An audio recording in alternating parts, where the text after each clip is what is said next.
You know what almost nobody says honestly about single mums and dating? It's not that single mothers are bad, it's not that they're undeserving, and it's definitely not that men who hesitate are automatically immature or scared of commitment. The real reason this topic is so emotionally explosive is because two things can be true at the same time. 1. A lot of single mums are amazing women doing their best in a tough situation. 2. Dating a single mum often comes with real constraints that change the relationship math, fast. And whether people admit it publicly or not, many men are doing a subconscious cost-benefit scan within minutes, not because they're evil, because they're evaluating risk, peace, time, future options, and where they fit in her life. So let's talk about it, clearly, respectfully, and with specifics, because vague statements are where everyone starts fighting, but details are where the truth lives. Let me be precise before the comment section lights up. This is not a moral judgment about single mothers. This is not a claim that all men think the same, or that single mums can't find love. And it's not an attack on motherhood. This is about relationship dynamics, priorities, logistics, emotional bandwidth, biology, future planning, and the uncomfortable reality that dating is partly romantic and partly practical. Because adults don't just date feelings. Adults date lifestyles. Here's what many men are calculating, often without even realizing it. On one side of the equation, time, attention, emotional energy, money, yes, even if nobody says it out loud, long-term commitment potential, and for some men, their timeline for having biological children. On the other side, how much connection they'll actually get, how much peace the relationship will have, how much access they'll have to their partner, whether they'll be building something together or stepping into something already built. And with a single mother, the equation often feels weighted from the start because there are immediate realities that don't exist in child-free dating. Not better or worse morally, just different. When a man dates a woman with no kids, there's a simple assumption. If things get serious, the relationship becomes the center of the adult life being built. But with a single mum, the priority ladder is already constructed. The kids, their needs, routines, health, school, stability, co-parenting logistics, work and survival, and then, somewhere in that stack, the relationship. And look, any decent man understands the kids should come first, but understanding something intellectually doesn't remove the emotional friction of experiencing it repeatedly. Because deep down, most people, men included, want to feel chosen. They want to feel like their partner is excited about them, prioritizes them, protects time for them, and builds a future with them intentionally. If a man consistently feels like he's dating the spaces between responsibilities, he starts asking himself a question he might never say out loud. Am I her partner? Or am I just an optional bonus when life allows it? I remember talking to a guy, let's call him Marcus. Successful, steady, 34, never married. Good guy. He'd been dating a single mother for a few months, and he felt guilty because on paper she was everything people say men should want.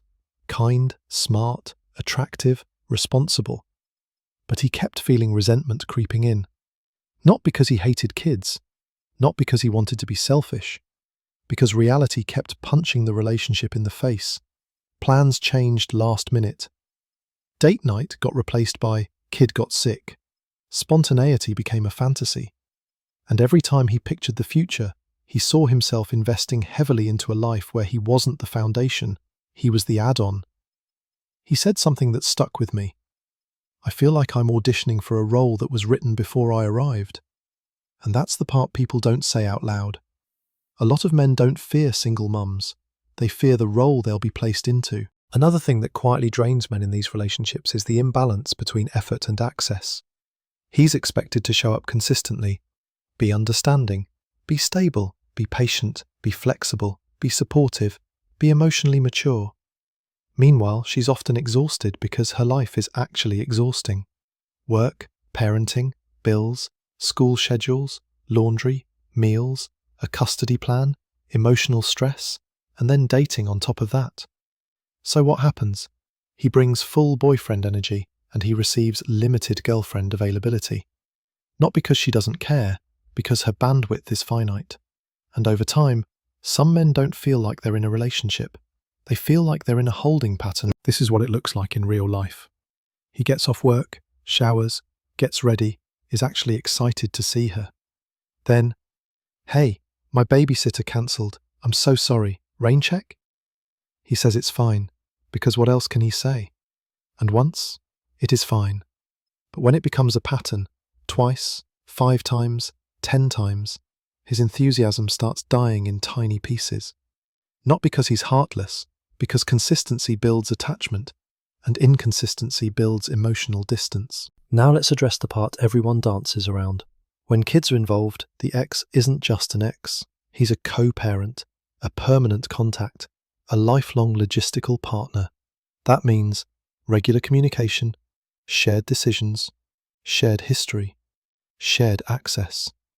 And for many men, this creates a feeling they don't want to admit. I'm entering a system where I will never be central. Not necessarily because the woman still loves her ex, often she doesn't, but because in emergencies, school issues, medical decisions, custody conflicts, there's a built-in channel she must keep open. That's reality, not romance. And some men interpret that as an eternal triangle, not always sexual, often structural. I knew a guy, call him James, who dated a single mum for a couple of years. He tried hard, he adjusted, he tolerated drama, he showed up.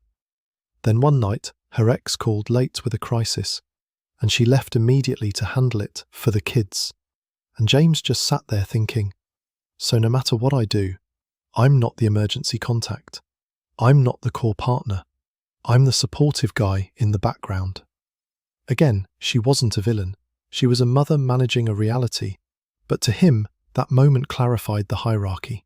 And once a man feels like he's permanently placed beneath a different man's influence, whether that's fair or not, his desire to commit often collapses. Everyone has baggage. That's adulthood. But single-parent dating often comes with multiple layers of baggage that touch every area of life. Financial pressure. Even when a mom is responsible, kids are expensive, constantly. School costs, activities, medical bills, clothing, unexpected emergencies. And even if she never asks a man for money, many men feel the pressure of being slowly drafted into a provider role. Not on day one, but over months, over time, quietly. Logistical limits, custody schedules, school calendars, bedtimes, sick days, babysitters, homework, sports. Want a spontaneous weekend away? That can require weeks of planning and negotiation. Emotional wear and tear. A breakup that involved children leaves deep marks. Trust issues, hypervigilance, fear of repeating the past, sensitivity to red flags, sometimes comparisons to the ex, spoken or unspoken. And then there's a hard question some men ask privately. What did her past choice-making look like, and will it affect our future? Not always fair, but common. This is where people get uncomfortable, but adults should be able to discuss reality without screaming. A lot of men have a strong drive to build a legacy and have biological children. That's not toxic, it's a real desire. So if a man dates a single mum who doesn't want more kids, or has multiple children already, or is at a life stage where adding more kids is unlikely, he may feel like he's being asked to pour his best years into raising kids who won't carry his name, his DNA, his lineage, while his own window quietly closes. He might love the kids, he might bond deeply, but the internal conflict can still exist. And ignoring that conflict doesn't make it disappear, it just makes it leak out later as resentment. I once spoke to a man, call him Robert, who spent years with a single mum. He kept waiting for the right time to have a child together, but the right time never came. The household was stretched thin, money was tight, energy was depleted, there was always something. And one day he realised he'd spent his prime years building someone else's family structure, while his own dream was slowly becoming less realistic. That realisation changes a man, not into a bad person, into a person who finally says, I can't ignore what I want anymore. Here's the dating market truth, stated without disrespect. If a quality man has options, he will compare scenarios. And often, dating a woman without kids offers more flexibility, more couple time, fewer external conflicts, a cleaner path to building a first-time family together.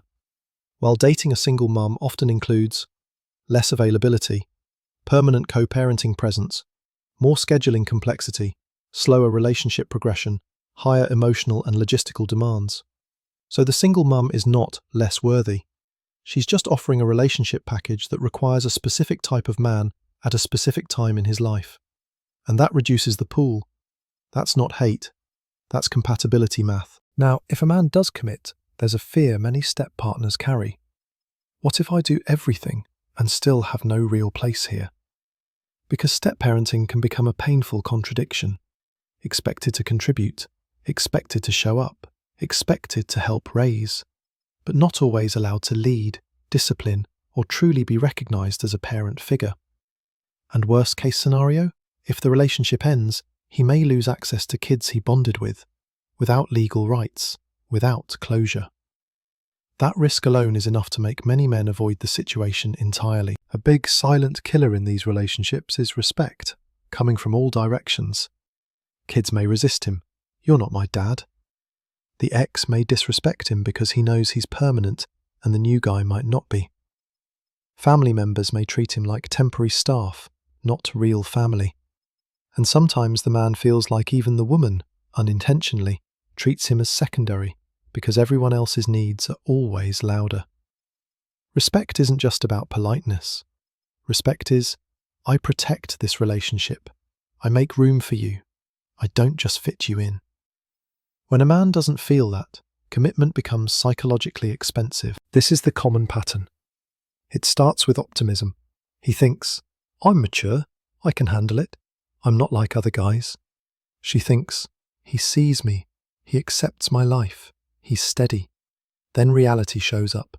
Cancellations, scheduling friction, co-parent drama, exhaustion, money, stress, emotional triggers. Resentment builds on both sides. He feels used, minimized, always adapting. She feels judged, unsupported, afraid he'll leave. Communication breaks down. The relationship becomes heavy. Then one day he has a quiet wake-up moment. I'm giving more than I'm receiving, and I don't see that changing. So he leaves. And here's where the story gets rewritten by everyone involved. She might tell herself, he couldn't handle a real woman with responsibilities. He might tell himself, I was being taken advantage of. Often neither is fully accurate. Usually it's simpler. They were trying to force a relationship structure that was fundamentally imbalanced for their needs. It's not always fear of commitment. It's fear of permanent second place, permanent complexity, permanent compromise, and a future where their own needs are always later. Many men are learning to ask a question women have asked forever. Does this relationship make my life better or harder? And for a lot of men, the honest answer with single mum dating is, it might become meaningful, but it will definitely be harder. So they opt out. Not because she's unlovable, because they're choosing the path with less risk and more mutual availability. Here's the part that's actually worth saying with compassion. Single mothers aren't disqualified. They're just dating on a different difficulty level, and so are the men who date them.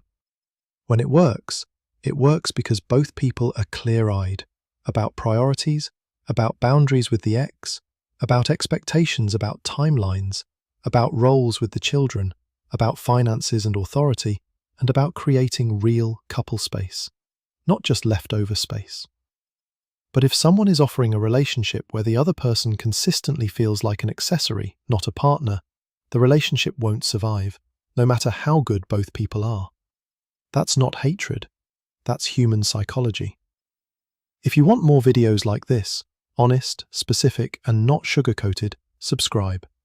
And if you're a single mum watching this, don't hear "you're doomed." Hear this instead. The right man exists, but the relationship has to be built in a way where he can actually belong.